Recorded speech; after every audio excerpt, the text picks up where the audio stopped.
बुधवार व्रत कथा। प्राचीन समय की बात है। एक नगर में एक धनी व्यापारी रहता था।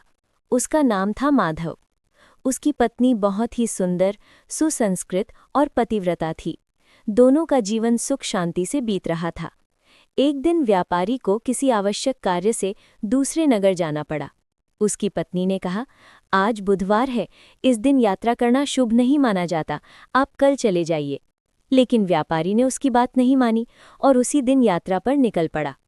रास्ते में चलते चलते उसे बहुत प्यास लगी। वो पानी लेने के लिए एक तालाब के पास गया और अपनी पत्नी को वहीं खड़ा रहने को कहा। जब वो पानी लेकर लौटा तो उसने देखा कि उसकी पत्नी के पास एक दूसरा पुरुष बिल्कुल उसी के रूप में खड़ा है। ये देखकर व्यापारी हैरान रह गया। दोनों में विवाद होने लगा कि असली पति कौन है।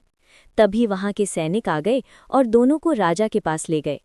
राजा भी ये निर्णय नहीं कर पा रहा था कि असली पति कौन है, क्योंकि दोनों एक जैसे ही दिखते थे।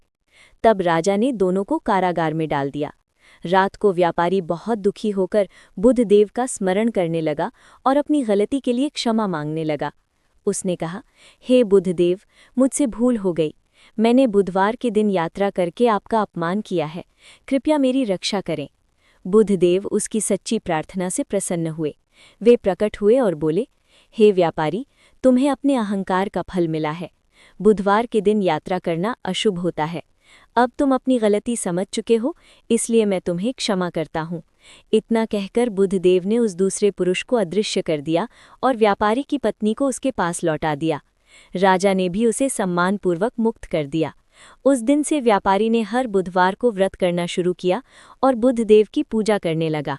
उसके जीवन में फिर कभी कोई संकट नहीं आया। हे बुधदेव, जैसे आपने उस व्यापारी के कष्ट दूर किए, वैसे ही सभी भक्तों के कष्ट दूर करें। जो भी श्रद्धा से इस व्रत कथा को सुनता या पढ़ता है, उसकी सभी मनोकामनाएं पूर्ण करें और उसे सुख समृद्धि प्रदान करें।